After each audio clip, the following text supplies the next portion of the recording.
Hello, people, and welcome back. We're going to continue with this fascinating paper where it left off, and it was 1136 AD. Right, so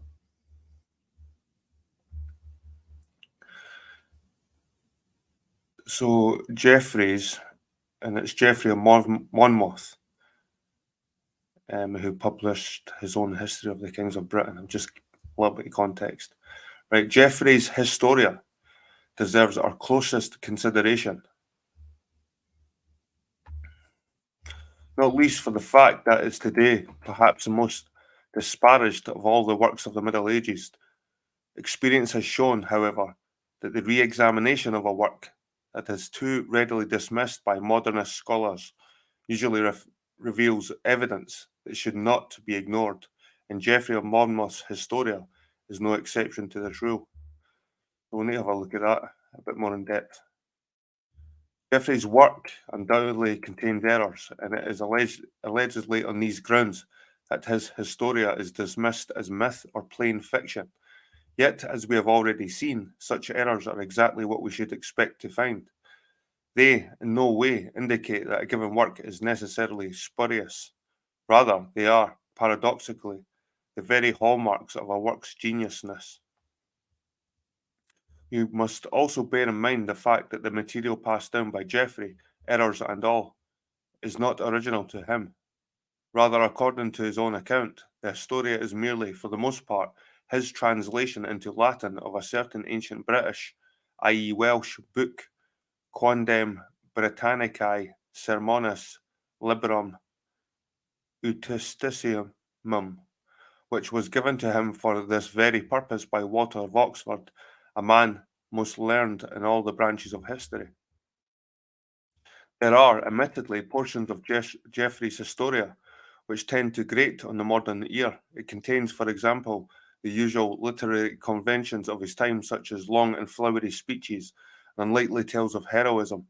Yet, all this is the very stuff and substance of Welsh bardic lore, and it should therefore come as no surprise to meet it in what was, after all, originally a Welsh book.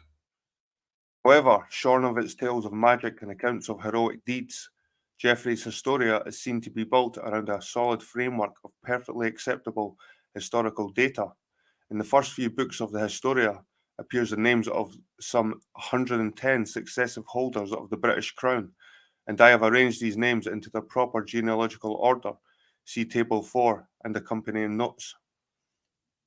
The list is strictly a genealogical only as far as Lucius 54, after whom it becomes a king list.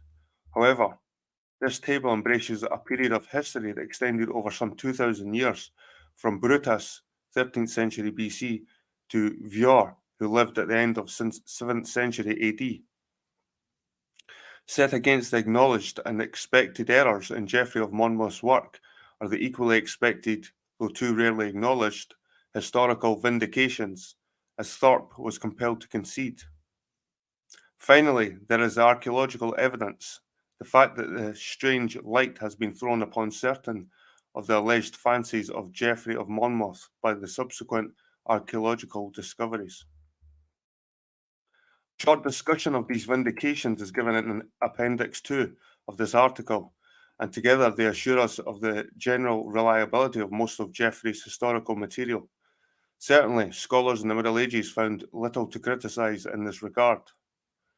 More modern scholars, however, justify their own rejection of Geoffrey's work by pointing out that a near contemporary of his, namely William of Newburgh, condemned Geoffrey out of hand as a liar.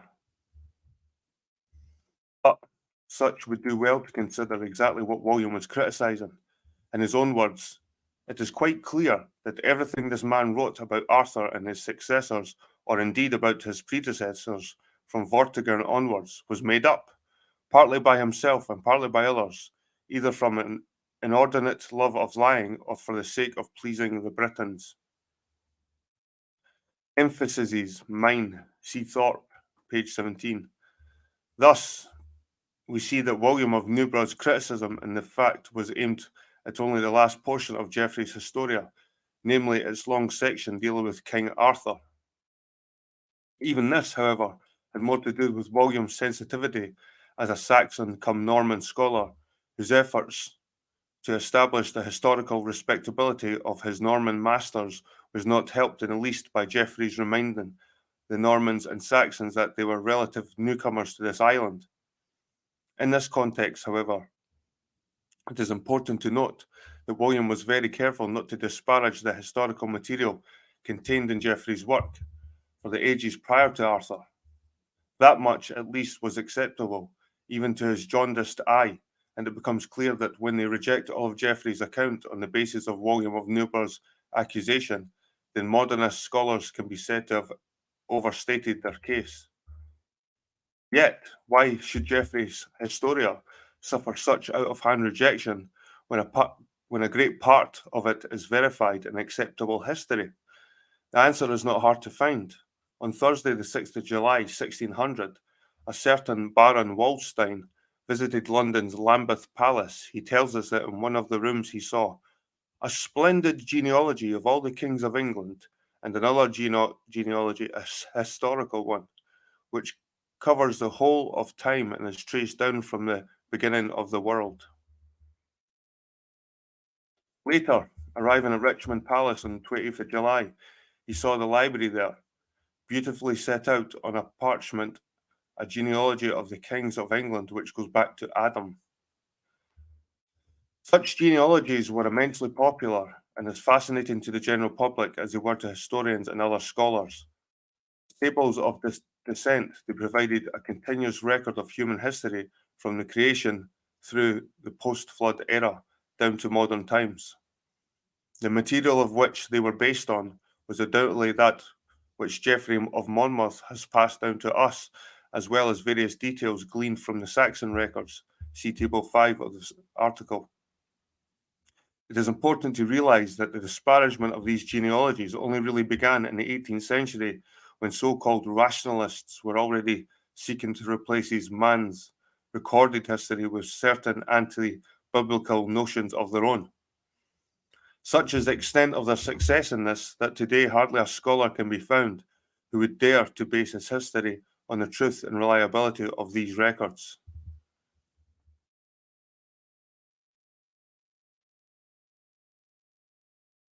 Right, we'll have a quick look at the table here, and then we'll continue with the rest of the article. So we've got on the left-hand side, Noah, Japheth, Javan, Elisha, Dardanus, Traus, Anchises, Aeneas, Ascanius, Silvius, and you've got Lavinia's niece and Latinius.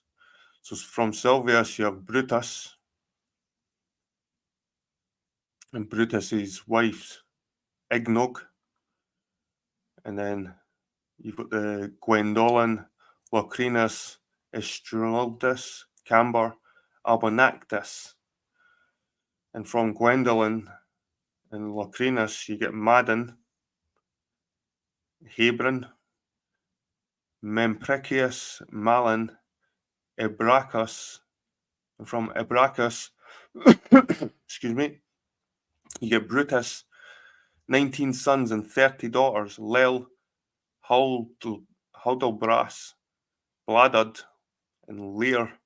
And from Lear, you get Genorol, Magalaros, Regan, Henuus, Queen Cordella, Aganapus of the Franks. And we'll go right down the middle here, get Henwinus, Candaglas, Ravallo, Gargustulus, Cecilius, Jago, Kermacus, Gorboduc, and Judon.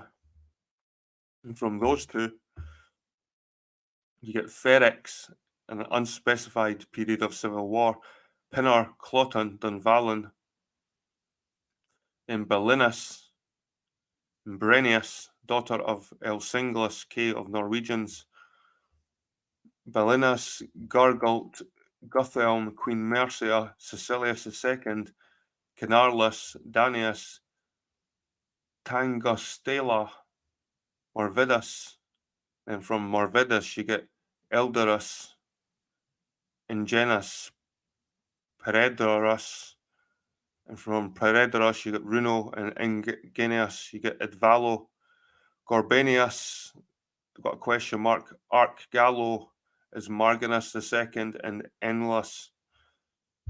From Eldras you get Gerenus, Catullus, Millus, Porix II, Cherin, and from Cherin you get Fulgenius, Edadus, Andragius, and from Andragius you get Uranus, who comes all the way from a different line by the looks of it. Up. Oh, wait a minute.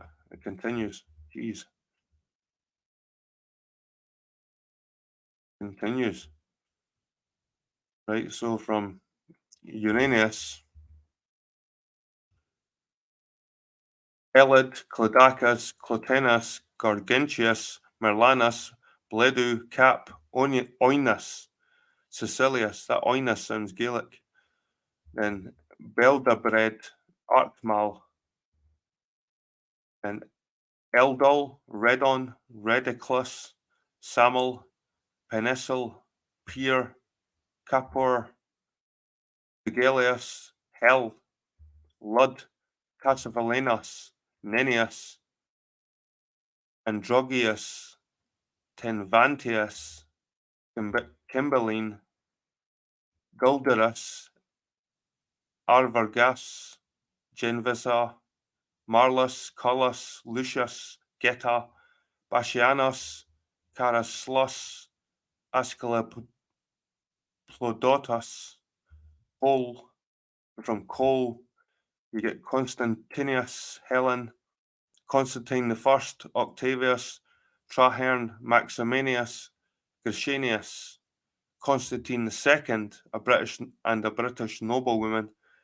Then you get Constans Aurelius, Uther Pendragon, Yergerna.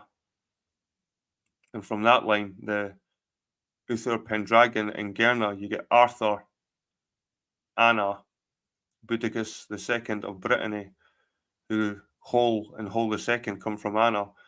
And Arthur, you get Constantine III, Aurelius, Conanus, Vortiporius, Malgo, Ceredic, unnamed tyrants, Cadvan, Cadwallo, Cadwaladar, and 84, Ivor, the last king of British descent, Ivor. And then from Constans, you get Vortigern, who was Reinwine. And from Reinwine, you get Hengist. And you've got Vortimer, Catagern, and Pashent. A chart showing the line of descent of the early British kings. So, thoroughly went through that.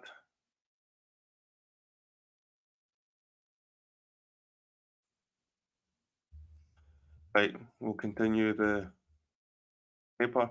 Instead,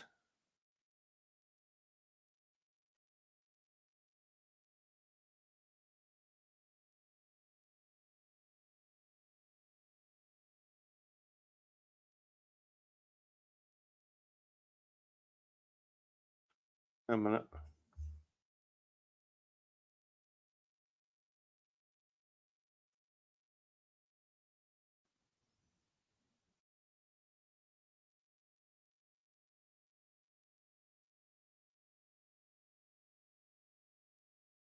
Sorry about this, people. That's obviously a list as well of the things and the details of them. So, continue for this. Instead, the student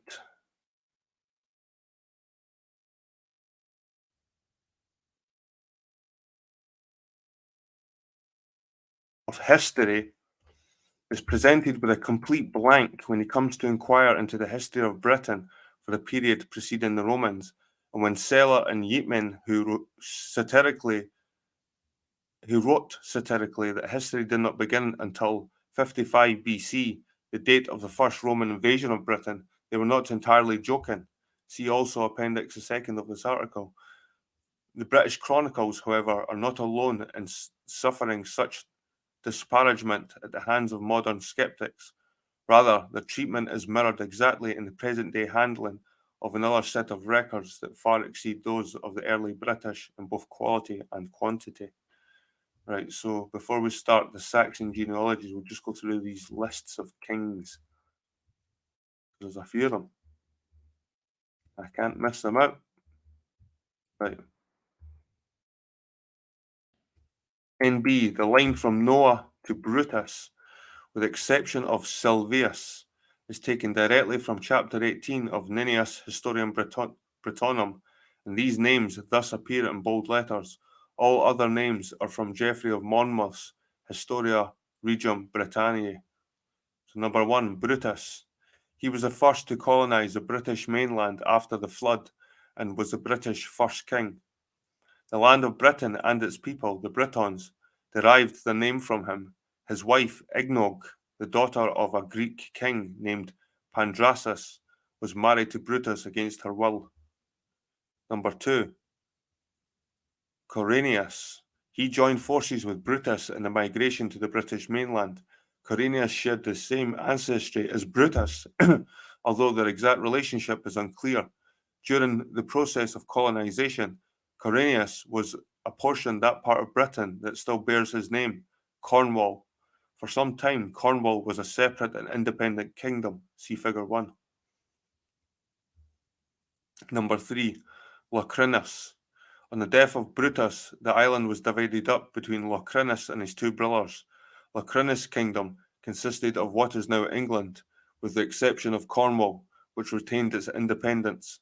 His kingdom was long known by his name, i.e., Loegria, and even today the Welsh know England as Loeg. See Figure 1. Number 4, Camber. His inheritance on the death of Brutus was the kingdom that bears his name, Cambria, present-day Wales. It is interesting to note that his name is perpetuated whenever we speak of Cambrian and Precambrian rocks. See Figure 1. Number 5, Abonactus. He was apportioned present-day Scotland, which then bore his name, Albany. Nennius tells us in chapter 18 of his own Historia Britonum that the early Albans were directly related to the early Britons. See Figure 1. Number 6, Gwendolen. The daughter of Corinius. Locrinus had married her in accordance with an earlier pledge, but on the death of her father, Locrinus deserted her in favour of Estrildalus. In vengeance, Gwendolen roused up her father's kingdom of Cornwall against Locrinus, and Locrinus was killed in the ensuing battle. As now undisputed ruler of Loegria, Gwendolen gave the order to execute by drowning Estrelidus and her daughter Habren, who was born of Locrinus' adultery. Gwendolen went on to rule Loegra for a further 15 years, retiring eventually to her native Cornwall, where she died. Number 7, Estrildus. She temporarily became queen of Loegria when Locrinus deserted his legitimate wife. On the death of Locrinus, Estrildus was drowned on Queen Gwendolen's orders. We just heard about that in the previous one. Number 8, Habren, the daughter who was born of Locrinus' adultery with Estrildus. The child was drowned with her mother in the river that long bore her name, the Hebron in the early British tongue. The Romans transposed the name as Sabrina. We know it today as the River Severn.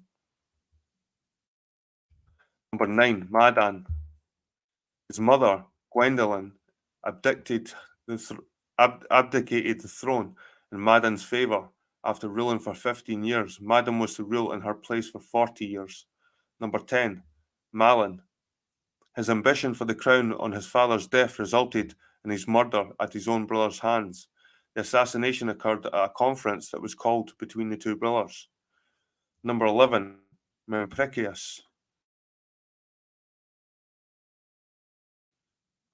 A noted tyrant, he murdered his brother Malin, deserted his lawful wife in favour of unnatural practices, and generally misruled the kingdom. In the 20th year of his reign, he was separated from his companions in a hunting party and was surrounded by wolves and eaten. Number 12, Brockus. He took the crown of his father's death and subsequently ruled the kingdom for 39 years. In an eventful and fondly remembered reign, he sacked Gaul and founded the city of Caerbrooch, which bore his name. The Romans later preserved the name as Eboracum, modern York. Number 13, Brutus Greenshield. Ebraucus, eldest son, he took the crown of his father's death. Number 14, Leil. Succeeding the throne on his father's death, he founded a city that still bears his name, Caerleil, known today as Carlisle. Leil's reign for 25 years ended in civil war due to his ineffectiveness and lack of resolve as a leader. Number 15, Hudibras. Ending the civil war of his father's making, Hudibras was to rule for 39 years. A great builder, he founded the cities of Caerint, Canterbury, Caergunnet, Winchester, and built the fortified township of Palador, present-day Shaftesbury. Number 16, Bladud. Not mentioned by Geoffrey of Monmouth is the fact that Bladud was a leper. He ruled Loegria for 20 years, founding the city of Caerbaddon, present-day Bath. He outlawed the practice of necromancy throughout his kingdom and was killed in one of the earliest recorded attempts to fly. Number 17, Lear. Lear succeeded his father to enjoy a reign of 60 years. He founded the city of Caerlear, known today as Leicester, and he was immortalized in Shakespeare's play King Lear, which recalls the events of his reign. Number 18, Goneril. King Lear's eldest daughter, she married Maglorus, Duke of Albany. Albany, Cambria, and Cornwall were by now duchies subservient to the kingdom of Loegria. Number 19, Regan. Lear's second eldest daughter, she married Henwinus, the Duke of Cornwall, with her sister Goneril. She was to depose Cordelia, the lawful queen. Number 20, Queen Cordelia. After marrying Aganapus, king of the Franks, Cordelia became queen of all of Britain, and on her father's death, 5 years later, she was deposed by her sisters and committed suicide in prison. Number 21, Marganus I. He ruled unlawfully the territory north of the River Humber. He attacked Cunidagius, but was pursued into Wales, where he met his death at Cunidagius's hands. The place where he died was long known to the Welsh as Margon, or Morgan, present-day Margam. Number 22, Cunidagius. Originally ruling the territory south of the Humber, Cunidagius became the king of all Britain on the death of Marganus I. 23, Ravallo. A notable young king who ruled wisely and frugally. His rule was remembered for a rain of blood which fell from the skies, freak weather conditions that produced red showers of rain, a great swarm of flies, and a plague that took a heavy toll of the population. Number 24, Jago. Jago was Gorgustius's nephew, not grandson, as the genealogy would imply. Number 25, Judon. Gorboduc's queen, Judon, was caused much grief over her quarrelling sons. On learning that Porrex had killed Ferrex, her favourite, she became insane and later murdered Porrex in his sleep by hacking him to pieces. Porrex. He killed his eldest brother in battle and was later murdered by his own mother in revenge. Ferrex. He constantly quarrelled with his younger brother over who should succeed their now senile father. At one point, Ferrex fled to Gaul, from where, with the help of Suhard, king of the Franks, he led a military expedition against his brother. He died in the ensuing battle. Number 28 is an unspecified period of strife and civil war as 5 rival kings fought for supremacy. Unfortunately, the lineal royal descent for this period is untraceable. 29, Pinar. He emerged from the civil war period as king of Loegria. He was later killed in battle by his successor, but won. Number 30, Cloten, king of Cornwall. The provinces of Britain had reverted to separate kingdoms during the civil war period. Cloten may have been one of the previously unnamed kings. Dunvallo Malmutius, erstwhile successor to his father's Cloton kingdom of Cornwall. Dunvallo's military prowess gained him the title of King of all of Britain. He codified the Malmutine laws, a law code that Geoffrey of Monmouth tells us was still famed and revered in his own day. Dunvallo reigned for some 40 years, during which time crimes of violence were virtually unheard of in his kingdom. Such was the severity of punishment meted out to such criminals during his reign. Number 32, Belinus. Dunvallo's eldest son, Belinus, ruled Loegria, Cambria, and Cornwall. His brother Brennius held Northumbria and Albany. Belinus eventually defeated Brennius and thus came to rule all Britain. Geoffrey of Monmouth tells us that Belinus was a great road builder and that Billingsgate in London was built by and named after him. In an eventful reign, Belinus subdued the King of Denmark, exacting from him a great tribute. 33. Gurguit, the son and successor of Belinus. Gurguit was renowned as a lover of peace and justice. During Gurguit's reign, the King of Denmark withdrew the tribute that Belinus had exacted from him, and Gurguit promptly invaded Denmark to assert his authority there. It was during his return from Denmark that Gurguit intercepted the ships of Partholin and his fellow exiles. Gurguit assigned Partholin the otherwise uninhabited island of Ireland. Gurguit's death was a peaceful one, and he lies buried in the city of Caerleon on Usk. Number 34, Guthalin. Succeeding to the crown of his father's death, Guthalin was a noted and benevolent ruler. He married Marcia, a learned woman who codified the Marcian laws, the Lu Marciana. Excuse me. King Alfred the Great was later to translate the code as the Mercian laws, believing them to have been named after the much later Saxon kingdom of Mercia. Queen Marcia ruled Britain for many years after Guthalin's death and during their son's minority. Number 35, Morvidus.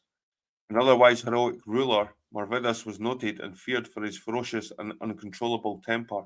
He also possessed of a merciless cruelty towards those whom he defeated in battle. After one particular attempted invasion of his kingdom, Morvidus personally put to death his prisoners of war one by one. When he became so exhausted that he had to give up for a time, he ordered the remainder to be skinned alive, and in this state he had them burnt.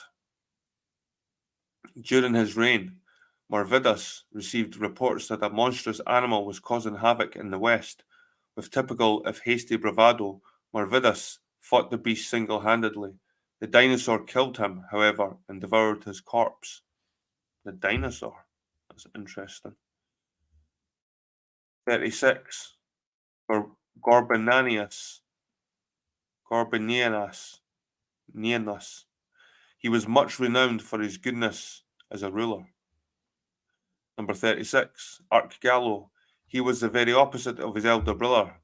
Such was his tyranny that he was eventually deposed by the nobility and his younger brother elected king in his place. Elidurus, surnamed the Dutiful because of his compassion that he showed towards his deposed elder brother. Elidurus exercised his compassion to the point of temporarily abdicating in favour of a new reformed Archgallo, whose behaviour as king was now a complete reversal of his former conduct. Archgallo died after 10 years, at which point Elidurus resumed the crown. Elidurus' reign, however, was to be interrupted once again.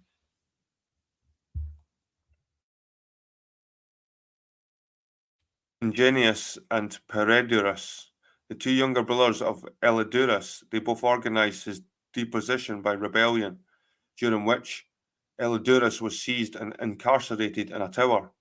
Ingenius then ruled the southern half of Britain, and Peredurus ruled the north, including Albany. Ingenius died 7 years later, and Peredurus gained the whole kingdom. Peredurus now became a wise and benevolent king, but died after only a short reign. Elidurus thus reigned the crown for a third time. Morganus II, number 40, a wise and good king whose reign was noted for his tranquility. Number 41, Ananias. His tyrannical behaviour brought about his deposition after only a 6-year reign. 42, Beld- Beldgabred. This king surpassed all the musicians of ancient times, both in harmony and playing every kind of musical instrument, so that he was called the god of the minstrels. Daigulius, a notable, just, and fair king, who was number 43. Number 44, Heli. Heli ruled for 40 years. 45, Lud. He ordered the rebuilding of London's walls and towers. The city, hitherto known as Trinovantum, thus became the city of Lud, i.e. Caerlud. This was later corrupted as Caerlunden, from whence came its present name. Lud was eventually buried in London, close to Ludgate, that still bears his name. Lud's sons were not considered fit to succeed him, so the crown passed to his younger brother, Cassivellanius. Number 46, Cassivellanius. It was this king who withstood in the year 55 BC the invading armies of Julius Caesar. Betrayed by Androgeus, his brother Lud's eldest son, Cassivellanius was starved into submission.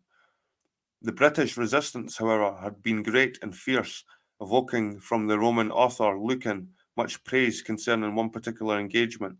Terita quaesitus ostendit terga Britannis, referring to when Caesar fled in terror from the very Britons whom he'd come to attack. Lucan Pharsalia 572, see Thorpe, page 17.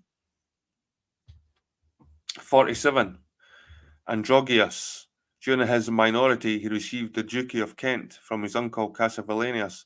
His betrayal of the British forces, however, and his later leaving the country ensured that he would not inherit the crown. Number 48, Tenventius. During his minority, he received the Duchy of Cornwall. 49, Cymbeline, the son and heir of Tenventius. He received a Roman upbringing in the imperial household. Like Lear before him, Cymbeline had been immortalized by Shakespeare, whose play Cymbeline recalls his reign. Number 50, Guiderius. On his succession to the crown, he promptly refused to pay tribute to Rome. The Emperor Claudius himself was attacked by Guiderius's forces at Porchester. During the attack, Guiderius was betrayed and killed. 51. Arviragus.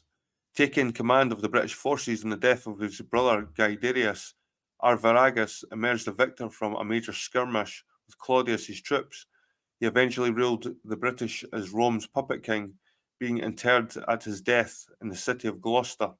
British warriors at the time were famed for their ability to fight while standing on the pole of the chariot, and Arviragus was particularly adept at this. As a certain Roman author testified, either you will catch a certain king or else Arviragus will tumble from the British chariot pole. Juvenal first, number 4, 126, 127, see Thorpe, page 123. 52. Marius inherited the crown from his father. Marius enjoyed friendly relations with Rome. During his reign, he defeated and killed Soderic, the king of the Picts, in a great battle. The present country of Westmoreland was so named in Marius's honour because of the battle, and Marius accordingly had an inscribed stone commemorating his victory set up in the county. Number 53. Coelius. The son of Marius, he was raised and educated as a Roman. Coelus was to rule his kingdom in peace and prosperity. Number 54, Lucius. Taking up the crown of his father, Coelius's death, Lucius was to become, according to Bede, Britain's first Christian king. He died later in the year 156 AD. Number 55, Geta. His rule marks a break in the strict lineal descent of the British kings. Geta was the son of Roman Severus, and on the death of Lucius, he was elected king of the Britons by the Roman Senate. He was eventually killed by his half-brother Basanius. 56. Basanius. Like Geta, he was son of Severus, but by a British noblewoman.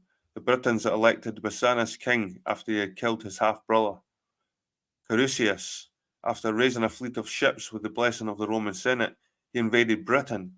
He compelled the Britons to proclaim him king and killed Basanius in the ensuing battle. He was eventually murdered by Electus. Number 58. Asclepiodotus. He held the Duchy of Cornwall when he was elected by the Britons in their attempt to break the tyranny of the Roman legate Electus. Electus was defeated by Asclepiodotus in the Battle of London. It was during the reign of Asclepiodotus that the Diocletian persecution began, 303 to 312 AD. 59. Cole. Becoming king by rebelling against and killing Asclepiodotus. Cole is commemorated in the children's nursery rhyme Old King Cole. He founded the city of Colchester that still bears his name. Number 60. Constantius. Originally a Roman senator, he was sent to Britain as legate and reduced Cole to submission. He married Cole's daughter, Helen, and became king on Cole's death. Constantine I. The son of Constantius and Helen, he ruled Britain on his father's death. He went on to become the famous emperor of Rome who legalized the Christian religion. That's interesting. So, Constantius, who was a British king, was originally a Roman senator. He was sent to Britain as a legate. He reduced Cole to submission. He married Cole's daughter, Helen, and became king on Cole's death. So we've got a Roman as the king of Britain. And then from that Roman, you get Constantine, who Christianized the Romans.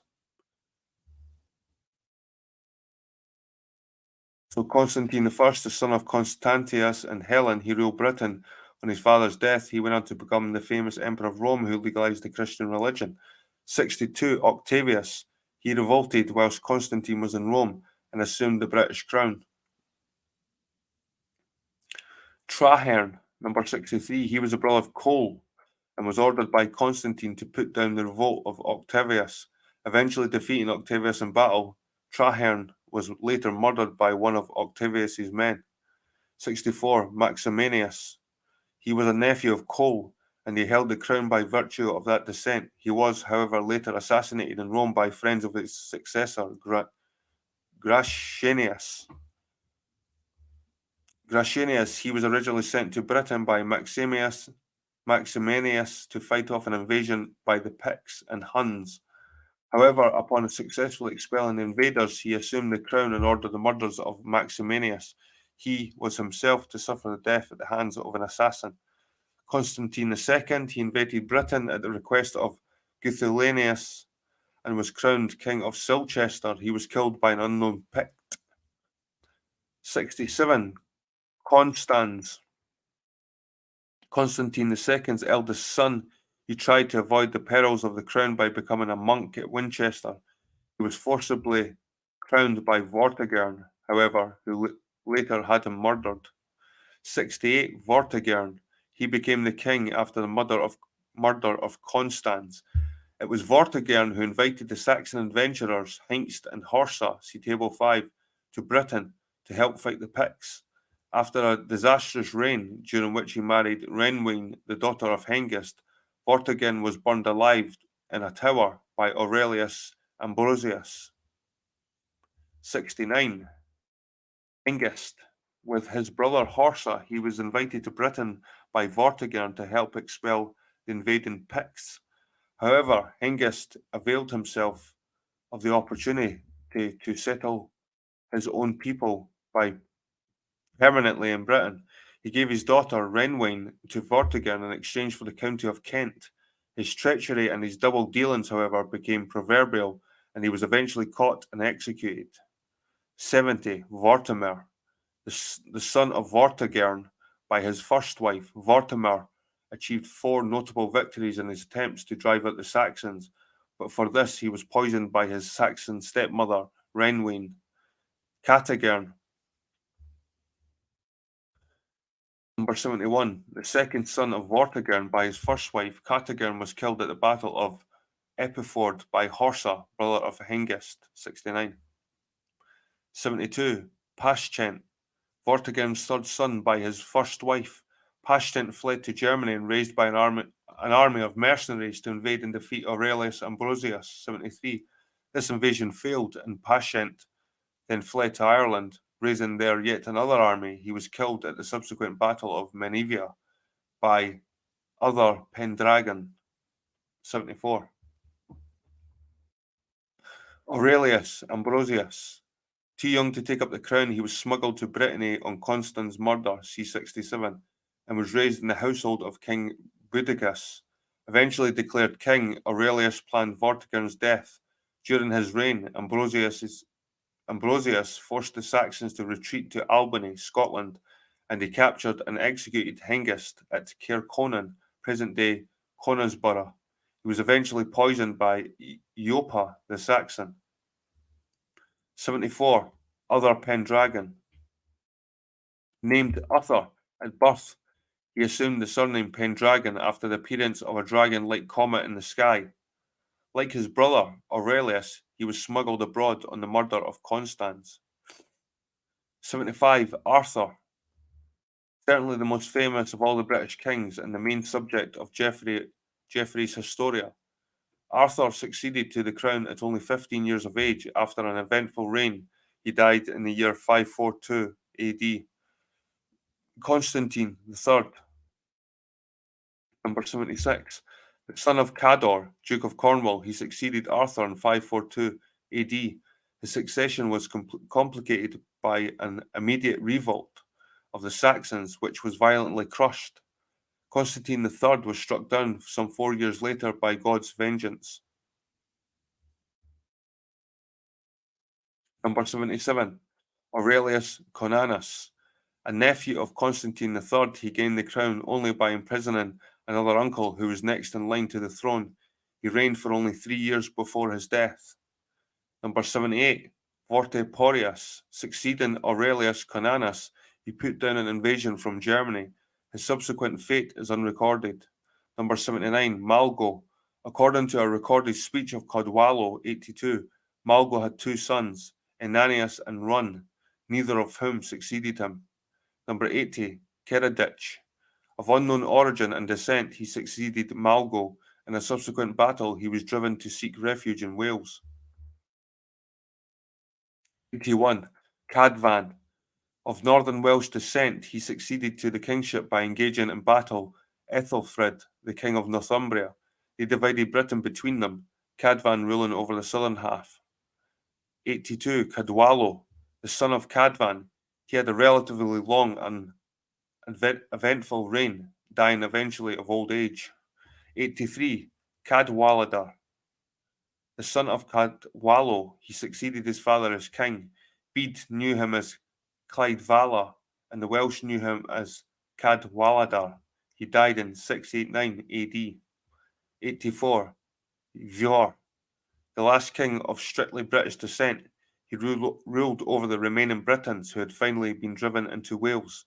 It was during Bjor's reign that the British came to be known as Welsh. So, people, the last part I think is the Saxon genealogies, and I will see you in the next reading. And thank you very much for listening. Have a good day.